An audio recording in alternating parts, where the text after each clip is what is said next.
El Señor nos va a hablar a nosotros, ¿sí? Y dice así: oídme, lo que seguís la justicia, lo que buscáis a Jehová, mirad a la piedra de donde fuisteis cortados, y al hueco de la cantera de donde fuisteis arrancados. Isaías 51 y el versículo 1. ¿Cuál es el mensaje? ¿Con qué comienza el mensaje de Dios para nosotros en esta mañana? El Señor nos está diciendo: oídme, o traducido esa expresión quiere decir: préstenme atención. ¿Nos dice así el Señor? Amén. Entonces, si nosotros estamos en la presencia de Dios, solamente a Él tenemos que prestarle atención en este momento, porque este es el tiempo que Dios está tomando para dirigirse a nosotros, porque hay cosas que quiere el Señor recordarnos, y a través de volver a recordarnos, Él nos quiere decir que hay algo que en nuestras vidas tenemos que hacer en forma grupal como iglesia y en forma individual. Nos pide el Señor, ¿no es así? Amén. Dice: oídme, préstenme atención. Ustedes, lo que buscan justicia. ¿Y qué es justicia? Hacer, es decir, darle el lugar que le corresponde a Dios. ¿En qué? En nuestras vidas, ¿no es así? Si alguien hoy nos preguntase: ¿qué lugar hoy ocupa Dios en tu vida? ¿Qué le vamos a decir nosotros? ¿Ocupa el primer lugar? ¿Ocupa el último lugar? ¿Qué lugar ocupa Dios? Ustedes que siguen la justicia. Justicia es darle lugar a Dios que le corresponde en nuestras vidas. Otro más. Dice, para que podamos darle el lugar que le corresponde a Dios, te dice: mirad a la piedra de donde fuisteis cortados, y al hueco de la cantera de donde fuisteis arrancados. ¿Cómo nos considera Dios? Nos considera como piedra. Y nos dice que miremos ¿a dónde? A la cantera de donde hemos sido de ese lugar donde Dios nos quitó. ¿Qué quedó?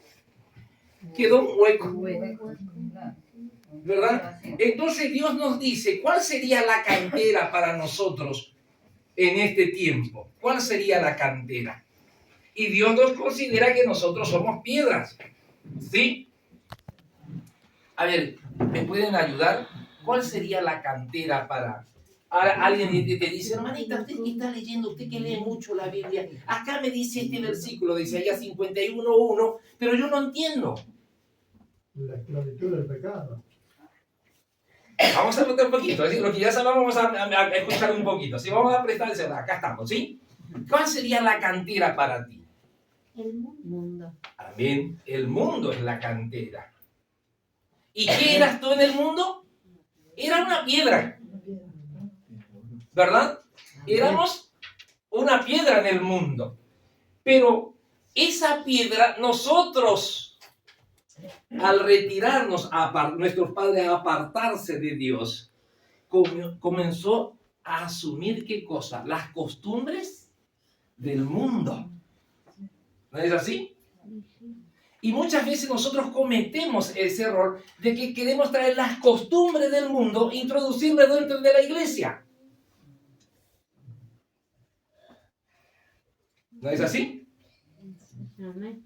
Entonces, el Señor Jesús dice que nos quitó de esa cantera el mundo.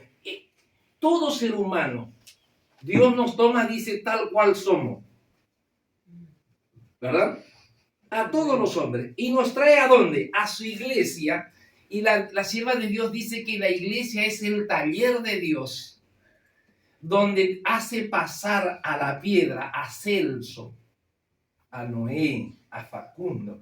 Y dice que comienza quizá el proceso de ¿qué? de limar, sacar todas las escorias con que hemos adquirido del mundo. ¿No es así?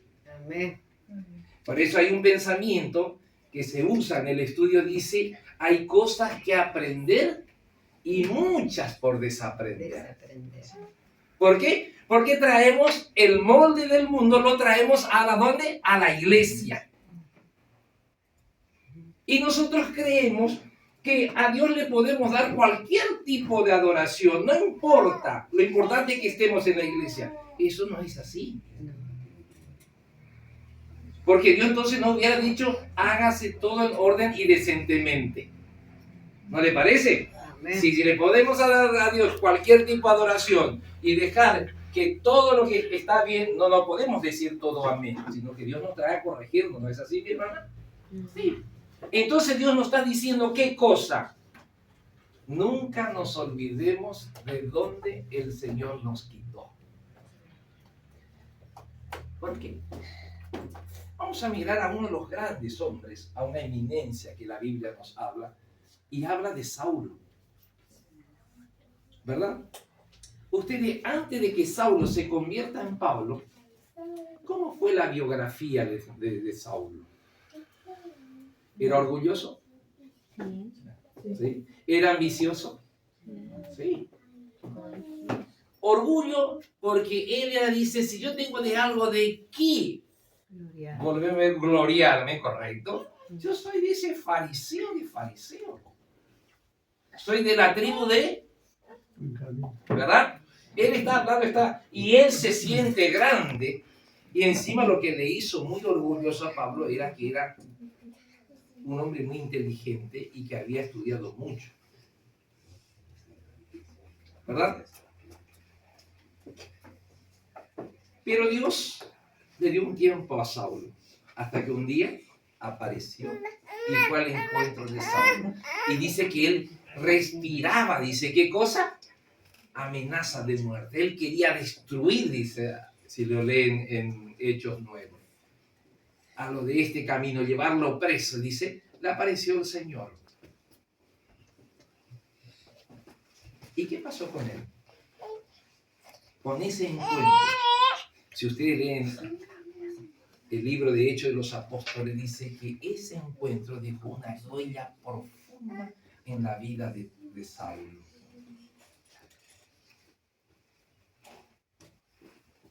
Y cuando él entendió que había Jesús salido a su encuentro, el apóstol, ¿cómo se consideró? ¿Qué dijo de sí mismo después de encontrarse con Jesús? No dijo él, y creo que está en Romanos, vamos a mirar un poquito en Romanos, ¿sí? En Romanos dice algo el apóstol Pablo, miserable hombre De mí.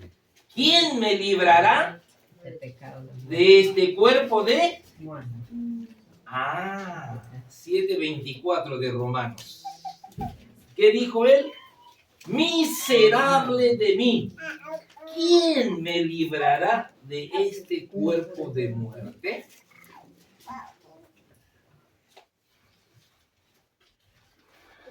Pablo entendió que con esas lecciones que el mundo estampó en su vida, él no podía, ¿qué cosa? No lo iba a poder darle un servicio de amor ¿a quién? A Dios. Muy bien. No le iba a dar. ¿Por qué? Porque nosotros fácilmente mezclamos lo sagrado con lo profano.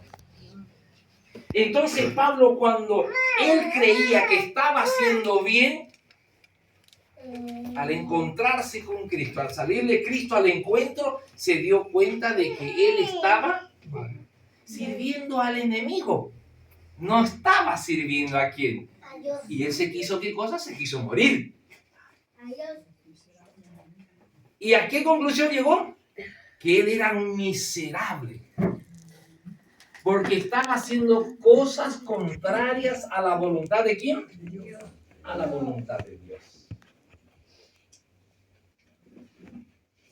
¿Qué tuvo que hacer Pablo o Saulo? Si ustedes leen en Hechos de los Apóstoles, el capítulo 26 al final, pero no va porque es largo. Léanlo en su casa. Después se convierte en Saulo. En Pablo, perdón. ¿Cuándo qué? Cuando relata su conversión. ¿Sí? Hermanos,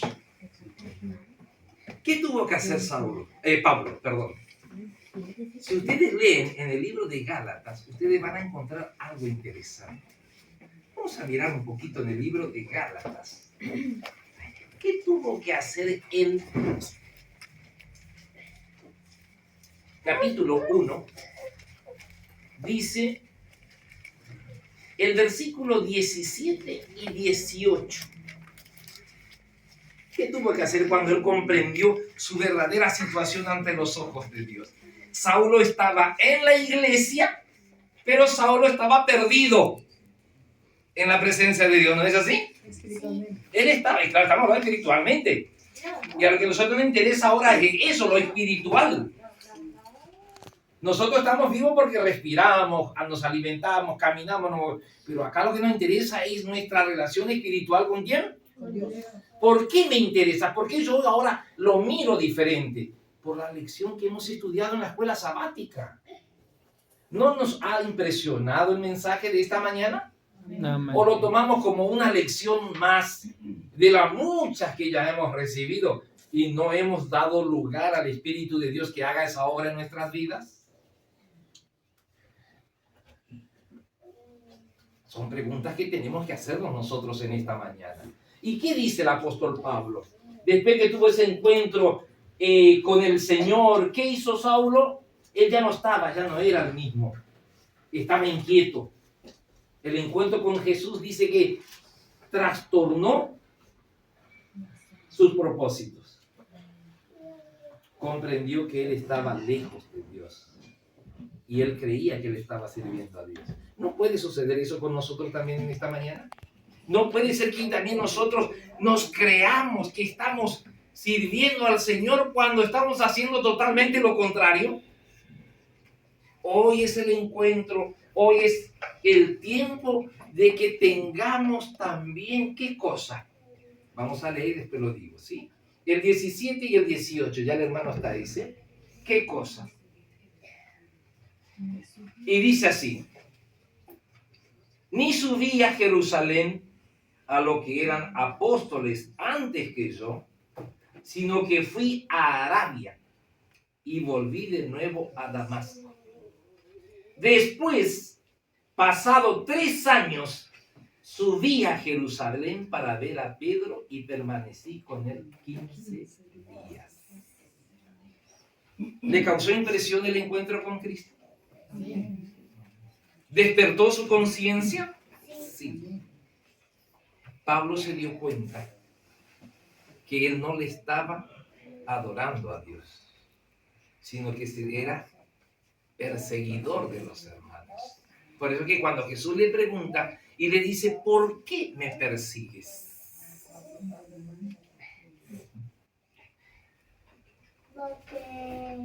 ¿Por qué Pablo? ¿Te preguntaste por qué Pablo fue a Arabia? Arabia es un desierto. Y él dice que estuvo allá 3 años. ¿Para qué? Lean Hechos de los Apóstoles, el libro. Y dice que Saulo estuvo a solas con Dios y se humilló a los pies del Señor, confesó su pecado, dice, descargó todos sus preconceptos, sus errores. Y cuando Dios lo levantó a un Pablo. Saulo se arrodilló y ahora se levantó siendo Pablo. Experimentó el gozo de ¿qué? De la conversión. ¿Qué necesitamos en forma individual? ¿Qué necesitamos en forma colectiva? También pasar por el desierto. Porque muchas cosas de lo que el mundo nos enseñó traemos a la iglesia. No es correcto. ¿Sí? ¿Le suena a ustedes la palabra Arabia? El desierto de Arabia. Hubo un siervo de Dios que tuvo que también pasar por ese desierto para que en las manos de Dios sea un instrumento de bendición. ¿Quién fue ese siervo de Dios que tuvo que pasar por ese desierto? Por el mismo lugar por donde pasó Saulo, que salió de ahí convertido en Pablo. ¿Quiere que tu vida sea una bendición? ¿Quiere tú reflejar en tu vida el carácter precioso de Cristo? Por eso aquí el hermano José dijo esta mañana, dijo también, sí, está hablando del carácter. ¿Escuchó usted la expresión de que alguien nos dijo, qué carácter podrido tenés? ¿Escucharon? Algunos no mueven la cabeza por vergüenza, pero yo sé que lo entendió bien. ¿No dicen así? Sí. Todos decimos. Y a veces los hijos nos dicen también. ¿Verdad? Y los hijos adquieren el mismo carácter que nosotros. Se amolda la cosa. Por eso adquirimos del mundo. Y es por eso que Dios nos hace pasar por donde, por su taller, para quitar las escorias del mundo, desaprender y aprender los nuevos métodos y principios que nos enseña la Biblia para poder reflejar el carácter de Cristo. ¿De quién? De Cristo. Pero para poder reflejar el carácter de Cristo, ¿qué tenemos que experimentar en ese proceso del taller que nos va sacando la escoria de este mundo? La conversión. La conversión es el resultado de una entrega total a Dios. La conversión es el resultado de una comunión ¿con quién? Constantemente con quién. Por eso es que todo miembro de iglesia debe tomarse el tiempo de estar a solas con Dios, de pasar más tiempo en oración. Amén. De caminar. Hoy la iglesia de Dios debe caminar sobre sus rodillas. No digo que vamos a caminar por la calle. No, me estoy refiriendo es que debemos dedicar más tiempo a la oración. Yo voy a hacer una pregunta, ustedes se responden. No necesitan que me lo digan. ¿Cuánto tiempo dedican ustedes a la oración en el día? De hablamos nosotros, ¿sí? ¿Cuánto tiempo ustedes se dedican para estar a solas? No para decir, Señor, le diste a fulana, le diste al mengano, lo que hace. No. Preocúpate por ti. No hables. Dios va a hablar con ellos. ¿Cuánto tiempo tú te examinas para ver si estás en la fe? ¿Quién leyó 2 de Corintios 13:5? ¿Alguien me puede leer 2 Corintios 13:5, por favor? Por el tiempo. No quiero cansarlo a ustedes. ¿Qué dice, por favor? Examinaos a vosotros mismos, si estáis en la fe. Probaos a vosotros mismos. ¿O no os conocéis a vosotros mismos? Que Jesucristo está en vosotros, a menos que estéis reprobados. ¿Cuál es el tiempo? Este tiempo que vivimos es tiempo de qué? De examinarnos individualmente. ¿Por qué? Porque la lección nos está hablando del santuario. Y en el santuario nosotros vamos a seguir estudiando y vamos a encontrar de que el verdadero sacerdote cerró una puerta, se abrió una nueva puerta el 22 de octubre de 1844 y pasó al lugar santísimo. ¿Sabes tú qué se está haciendo allá, mi querido hermano? ¿Sabes tú, mi querido hermano, lo que está pasando? Ahora, ¿qué valor le damos al servicio de Dios? Está por ser examinado nuestras vidas. ¿Y cómo quieres que Jesús, el Dios, el juez eterno, te encuentre? ¿Qué registro se está anotando en tu vida? ¿O somos nosotros un ser dual? Es decir, en la iglesia mostramos una cosa y fuera de la iglesia vivimos totalmente diferente, contraria a la voluntad de Dios. ¿Qué somos nosotros ante nosotros? Por eso Pablo dice, examinaos. Y tú le puedes preguntar a Pablo, ¿y dónde te examinaste, Pablo? 3 años me fui a Arabia. 3 años estuve solo con Dios allá. No había luz, no había luz eléctrica, no había celular, no había televisión, no había nada. Tampoco precisaba porque estaba en juego mi relación personal y mi vida eterna. ¿Estás en condiciones de prescindir todo lo que te va a dificultar tu crecimiento espiritual?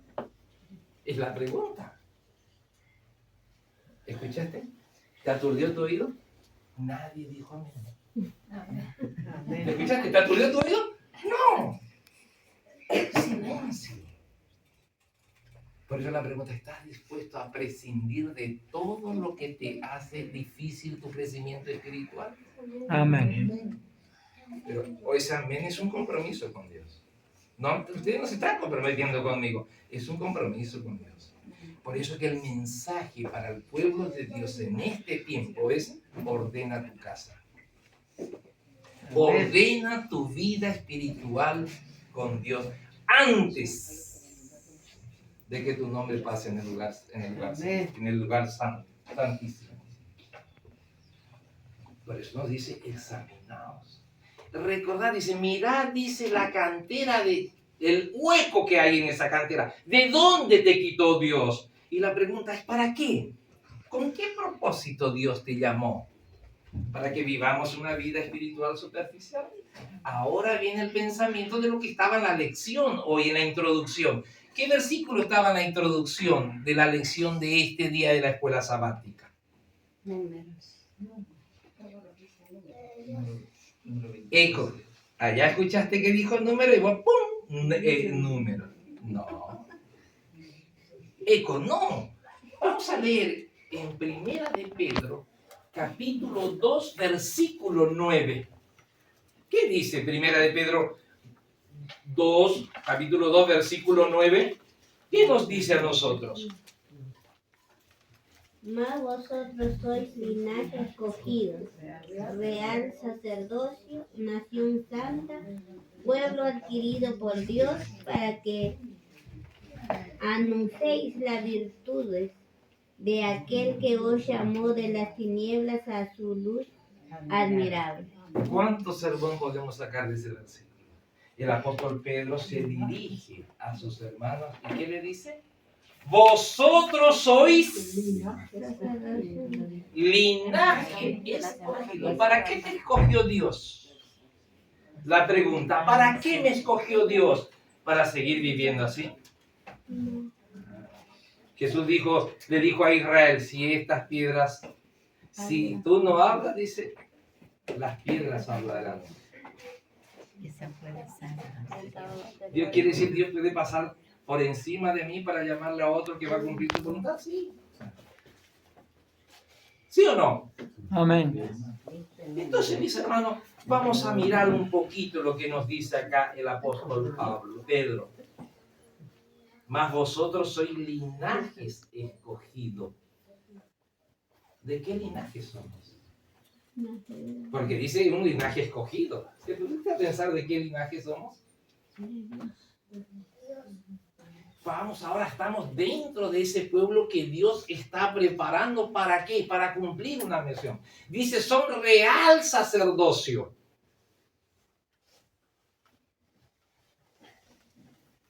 La sierva de Dios, hablando de Juan, dice que él que tenía que preparar el camino para Dios, sabía, dice, que para cumplir su misión, él tenía que ser santo.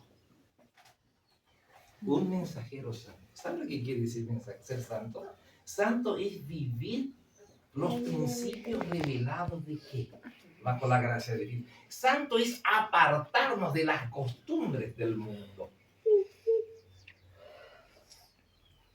Hace suspirar, sí. No entiendo. Sí. Es el resultado de que algo Dios está haciendo en mi vida, algo está haciendo en tu vida. Real sacerdocio.